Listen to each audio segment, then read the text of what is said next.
Hadirin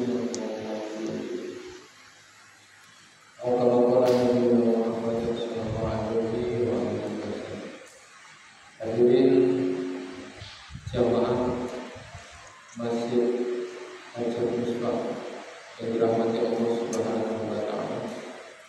Pertama-tama kita panjatkan puji syukur kehadirat Allah Subhanahu wa Ta'ala atas nikmat-nikmat yang Allah Subhanahu wa Ta'ala telah berikan kepada kita.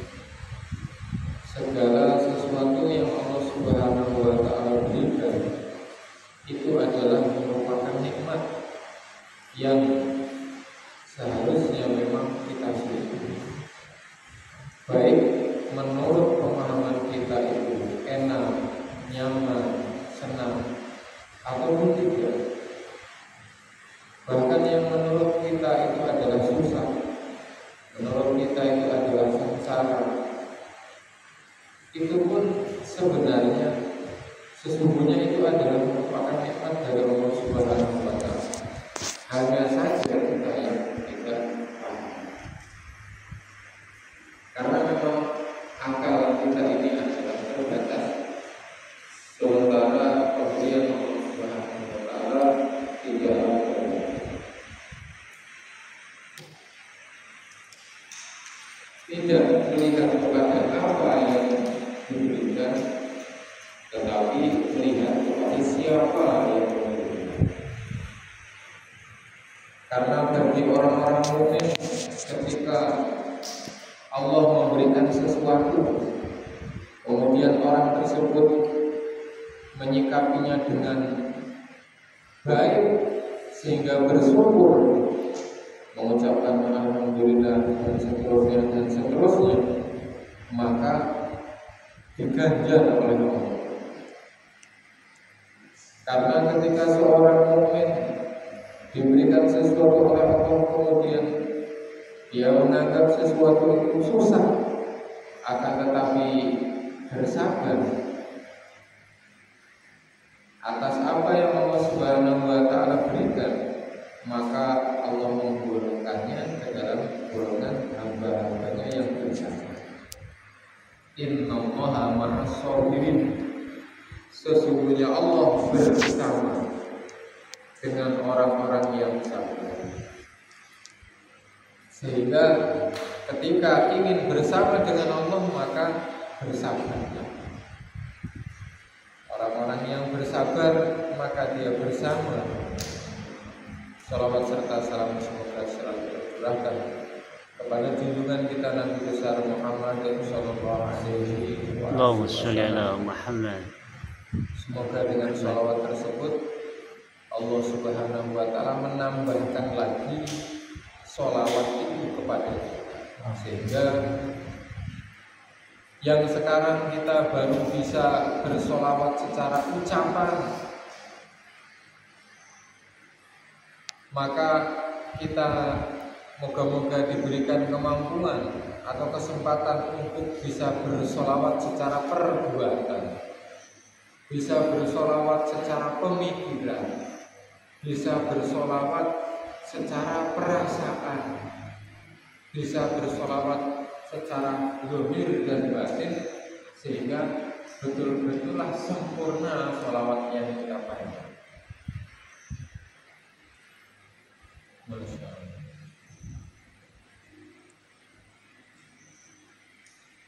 Karena banyak orang senang sholawat, karena masail, maka kita bahas masail. Banyak orang suka sholawat, ternyata yang dia sukai adalah nadanya. Begitu. Ketika nadanya merdu, maka suka. Tapi ketika nadanya tidak merdu, dinyanyikan oleh orang yang sumbang, memang penyumbang lagu, maka nggak suka. Padahal sholawat. Banyak orang yang suka dengan sholawat karena khasiatnya. Baca sholawat ini, niscaya kamu akan begini, suka bacanya. Begitu. Nah, sehingga yang sebenarnya sholawat tidaklah seperti itu. Tapi ketika kita bersolawat maka ada hudurul qalbi. Rasulullah itu hadir di dalam perasaan kita. Rasulullah itu hadir. Itu baru namanya bersolawat. Begitu. Mau sumbang atau tidak, mau sholawatnya itu bagaimana ganjarannya, bagaimana khasiatnya, kita tetap bersolawat sehingga akan terpengaruh yang diucapkan. Sehingga orang rajin sholawat secara lisan, maka dia akan secara perbuatan pun bersolawat, tambah mirip dengan Rasulullah. Secara perasaan juga perasaannya tambah mirip dengan Rasulullah.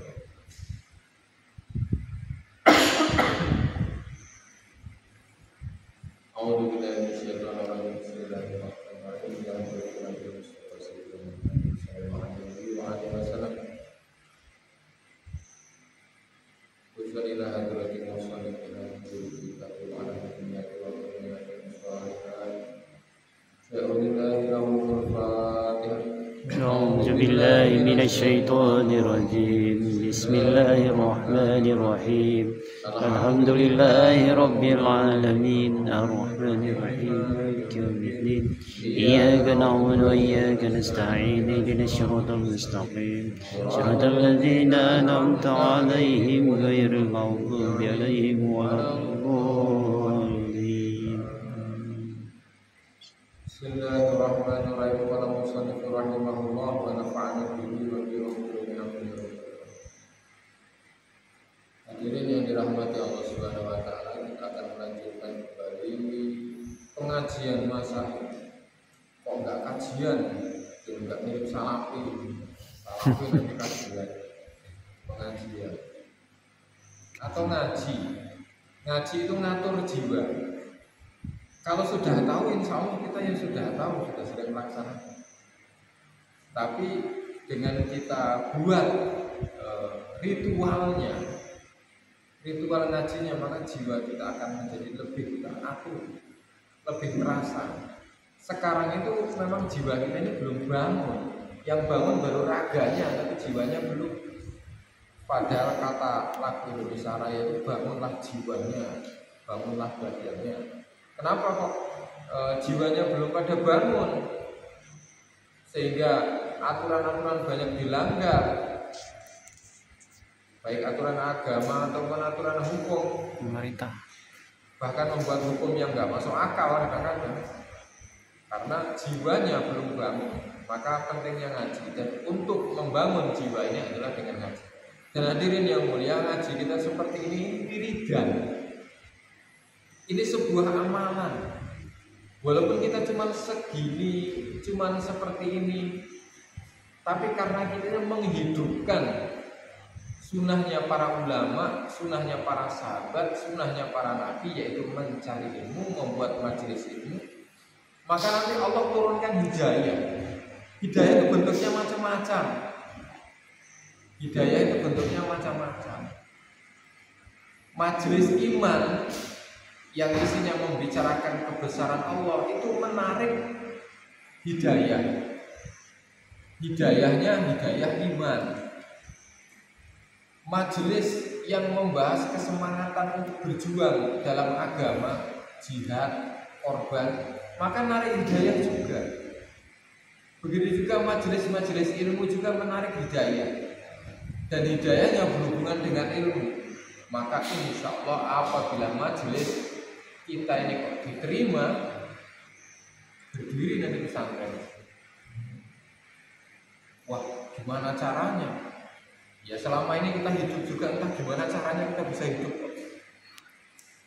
Begitu. Bahkan kalau kita tanya kepada pondok-pondok besar, pondok Lirboyo, pondok Tebu Ireng, pondok Tenggoro, pondok Kerincing, kok masih bisa berjalan sampai sekarang pondok? Ya jawabannya, ya nggak tahu ya.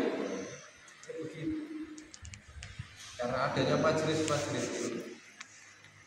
Maka dengan duduk dalam majelis-majelis ilmu seperti insya Allah nanti keturunan kita ada yang jadi ulama. Amin. Kalau nggak jatuh ke anak ya jatuh ke cucu. nggak jatuh ke cucu, jatuh ke cicit, atau kalau enggak nanti jatuh ke kita jadi ulama. Emangnya bisa begini jadi ulama Allah puasa?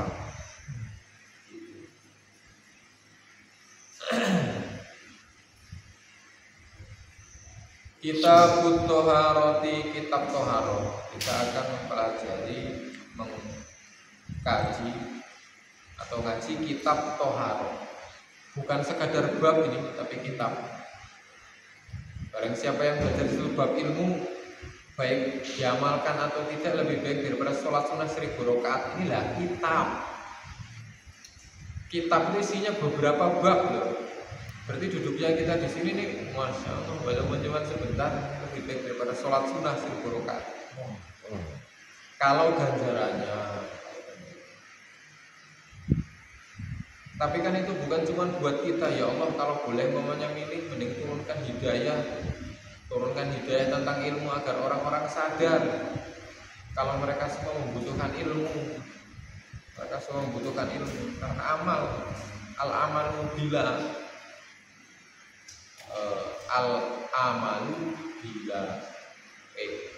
al-ilmu bila amalin kasih jalatin wero sama dengan. Jadi amal yang dilakukan dengan tanpa ilmu bahwa mardudatun latubar, tidak diterima. Sehingga kita harus benar-benar tahu, dan ilmu itu apa? Ilmu itu adalah yakin. Kita yakin apa yang kita lakukan ini benar. Kita benar. Kenapa kita bisa yakin? Karena kita sudah belajar, karena kita sudah mempelajari, karena kita sudah memikirkan, sehingga kita jadi yakin. Kitab toharo, kitab tohar, kitab bersuci. Al-miyahu, air-air. Kita akan membahas masalah air-air.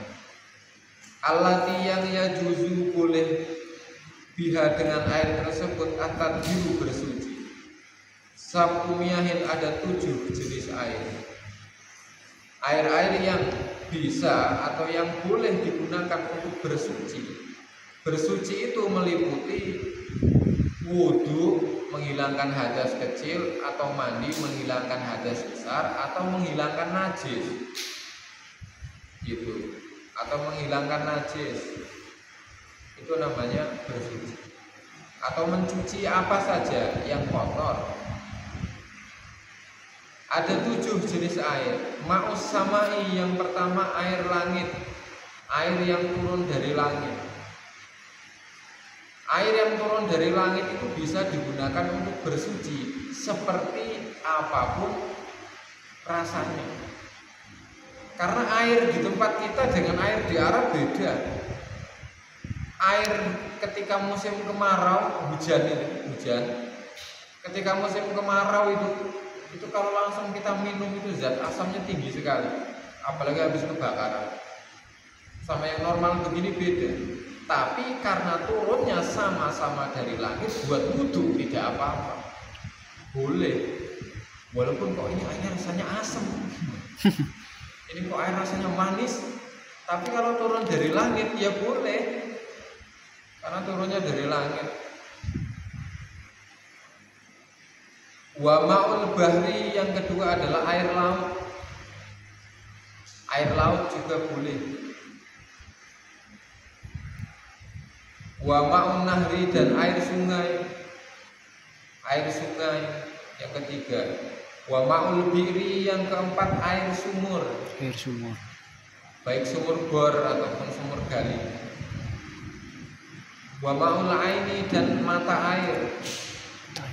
Dan mata air juga macam-macam rasanya. Ada mata air yang rasanya seperti Sprite, ada di daerah Setieng Wonosobo sana. Ada mata air yang seperti Sprite. Memang rasanya kayak Sprite. Ada gasnya. Ada keranjang. Wa ma'u salji, dan air salju. Air salju ini air yang berasal dari lelehan salju. Wa ma'ul barodi, dan air es. Air yang dari lelehan es. Umpamanya kita ngambil es di bubuk bawa ke rumah, atau hujan es, kalau airnya meleleh itu juga. 7 jenis air yang boleh digunakan untuk bersuci. Untuk bersuci secara syar'i. Itu. Secara syar'i. Untuk wudu sah, untuk mandi wajib sah, untuk menghilangkan najis sah. Karena menghilangkan najis itu juga itu harus pakai air 7 ini. Tidak bisa ada air yang campur sabun terus buat nyiram benda najis. Najisnya hilang, tapi secara hukum tidak suci. Karena sucinya harus menggunakan air yang 7. Maksudnya 7 ini adalah asalnya air itu dari 7 ini. Walaupun sudah diwadahin di botol aqua, walaupun sudah diwadahin di kresek, masukkan ke drum, ke pinguin, ke tandon air, atau kemana saja, asalkan asalnya kok dari 7 ini, maka 7 jenis air. Para ulama membagi sampai 7 jenis seperti ini, dibatasi seperti ini, supaya apa? Supaya orang-orang setelahnya, supaya kita sebagai umat ini tidak bingung. Karena kalau ulama itu tidak berijtihad sampai mentok, akhirnya nanti kita ijtihad sendiri. Ketemu air gambut warnanya hitam, atau air sungai warnanya hitam, nggak bisa wudhu berarti nanti. Padahal karena itu air sungai, walaupun warnanya hitam ya boleh, gitu. Atau air parit warnanya keruh, masih bisa untuk wudhu, karena dia air parit atau air sungai, gitu. Dari 7 ini. Kalau air kelapa tidak bisa, walaupun rasanya tawar, karena dia tidak dari 7 ini. Tumal miyau, kemudian air-air ala arbaati aksamin. Air-air yang 7 tadi itu dibagi menjadi 4 berarti. Tohirun mutahirun ghairu makruhin isti'maluhu. Yang pertama air tohir mutahhir, suci dan bisa mensucikan yang lain, dan juga tidak makruh menggunakannya. Digunakan enggak makruh, suci mensuci. Wa huwal ma'ul mutlaq, itu adalah air yang mutlak. Air mutlak disebut air mutlak karena ya air itu saja. Asal diambil orang nyebutnya ya air mutlak. Maka itu suci mensucikan dan tidak makruh menggunakan. Yang kedua, wa tahirun mutahhirun makruhun isti'maluhu. Suci juga bisa mensucikan, tapi menggunakannya makruh. Tidak haram, makruh, sah tapi makruh. Wa huwal ma'ul musyammas, yaitu air yang terpanggang matahari. Begitu. Air yang terpanggang matahari terus jadi panas. Jadi panas, maka dia bisa mensucikan. Tapi kalau digunakan di badan, makruh, karena badannya nanti bisa sakit. Keran bagaimana? Makanya kalau kita butuh di keran kok panasnya, ya kita buka dulu biar hilang dulu panasnya, karena makruh. Bagi orang yang kulitnya kalau kena panas tidak kuat. Tapi kalau orang kena panas kulitnya tidak apa-apa, ya tidak makruh. Termasuk air mendidih. Air mendidih itu air yang direbus itu untuk berwudu boleh. Gitu. Air matang boleh, kan sudah direbus. Ya tapi kan tetap masih air. Kalau pas mendidih, ya kalau tangannya kena air mendidih nggak apa-apa, Bu. Kebal. Karena kalau di daerah kutu airnya direbus dulu, nggak direbus nggak dapat air kita, karena di sana nggak ada air, loh. Jadi esnya direbus dulu untuk wudhu seperti itu. Susah juga ya gitu. Untuk wudhu saja harus belain salju yang udah jadi es, direbus, baru untuk wudhu, mana tempatnya dingin, susah ya. Tapi pahalanya lebih banyak. Semakin susah pahalanya semakin banyak.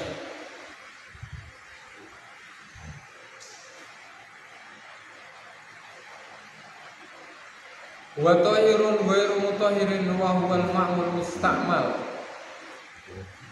Kemudian yang ketiga adalah air suci tapi tidak mensucikan bagi yang lain. Airnya tidak najis, tapi tidak bisa untuk mensucikan yang lain. Air apakah itu? Yaitu air mustakmal, air yang sudah digunakan. Air mustakmal itu begini ceritanya, karena banyak orang salah paham seputar air mustakmal. Ngambil air satu ember ketempelan tangan jadi mustakmal, katanya tidak seperti itu. Air mustakmal itu adalah air bekas basuhan fardu. Karena mustakmal itu artinya sudah dipakai. Second lah. Second. Sudah dipakai. Sehingga kalau kita ngambil air kemudian kekobok tangan itu nggak jadi mustakmal. Atau kita wudhu pakai gayung, kita masukkan tangan kita, nggak jadi mustakmal. Atau kita kobok-kobok di dalam, tidak.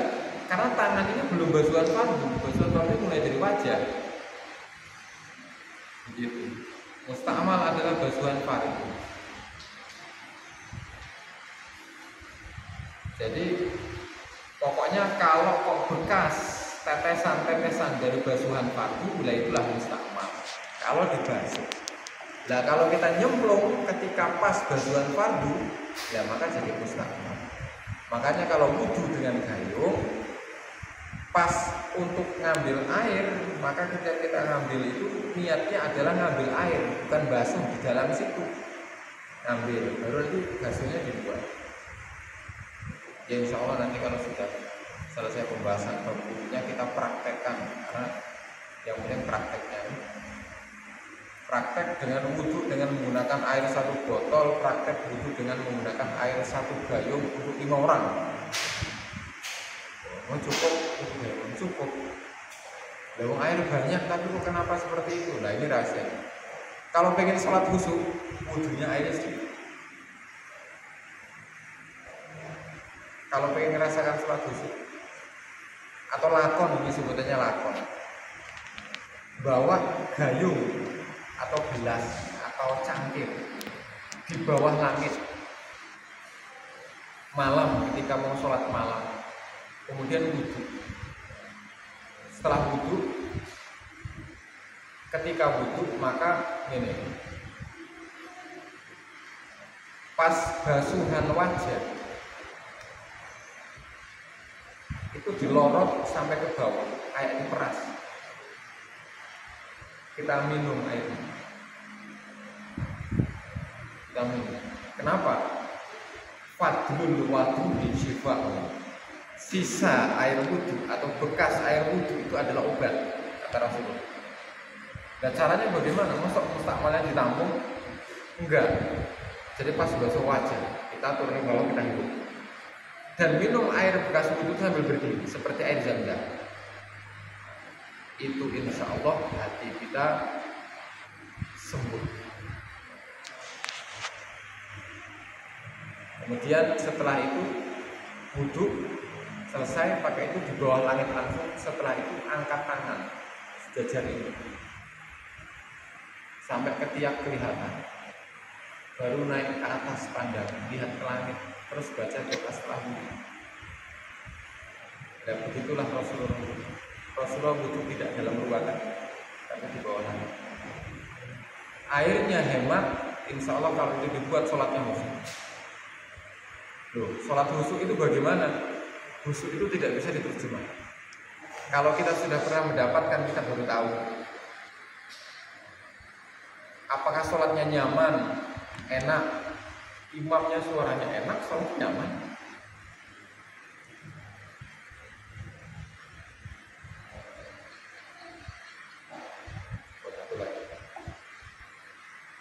Wal mutaghayyiru bima khalaqahu minat thahirati, dan yang selanjutnya adalah air yang berubah sebab perkara yang suci. Contohnya ada air kan warnanya jernih, ketika hujan dia masuk ke parit campur dengan tanahnya kan suci sehingga warnanya berubah jadi butek, maka dia menjadi air yang berubah. Nah kalau kok di sungai nggak apa-apa, tapi kalau tidak di sungai, di dalam wadah dan dicampuri asli, contoh ada gelas atau ada wadah tempat duduk, kita ambil tanah kita cemplungkan sehingga berubah, maka tidak bisa untuk wudhu, tidak bisa untuk wudhu. Tanahnya, airnya harus benar-benar jernih, tidak boleh dicampuri apa-apa yang bisa merubah air itu. Tapi kalau pencampurannya itu kok secara alamiah, bukan karena campur tangan manusia seperti hujan, maka tidak. Walaupun berubah keruh tidak apa-apa. Tapi kalau karena campur tangan manusia, maka tidak. Hadirin yang dirahmati Allah Subhanahu wa taala, demikian tadi model-model air yang kita gunakan untuk berwudu. Sehingga walaupun cuma tahu seperti ini, tapi ini adalah ilmu. Ini adalah ilmu yang mana ketika ilmu itu satu masuk kepada diri kita, maka ribuan ilmu itu sudah ngantri mau masuk.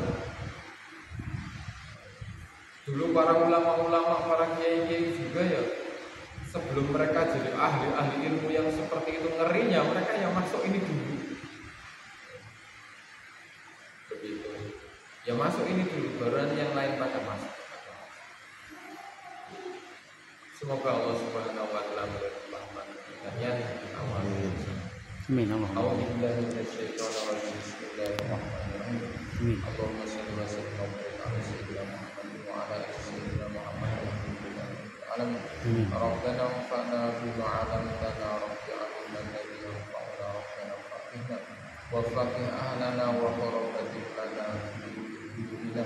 Allahumma rizqna fahman nabiyyin wa hikal mursalin wa ilhamal malaikatil muqarrabin. Rabbana atina min ladunka rahmatan wa hab lana min amrina rashadan. Rabbana atina fid dunya hasanah wa fil akhirati hasanah wa qina adzabannar. Wa sallallahu ala sayyidina Muhammadin wa ala alihi wa sahbihi wasallam. Subhana rabbika rabbil izzati amma yasifun wa salamun ala al mursalin walhamdulillahi rabbil alamin.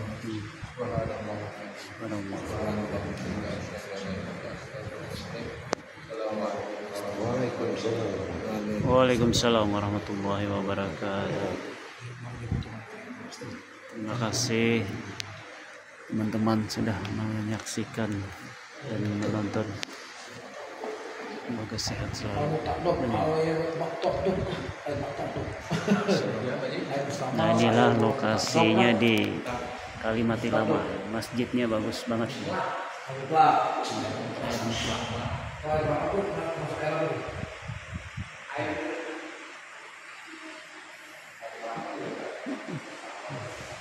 Ini surah Al-Baqarah guys.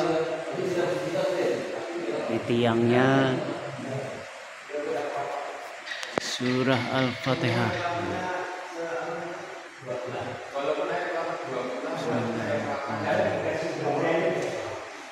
Terima kasih yang sudah menonton. Semoga barakah lah. Terima kasih. Saya doakan semoga sehat selalu, rezekinya lancar, dikabulkan semua hajatnya, amin. Assalamualaikum warahmatullahi wabarakatuh. Kita duduk di luar. Suatu saat kalau kita tanya umur suci, saya mempraktikkan lalu menggunakan segala itu yang suara Ini surah Al-Baqarah.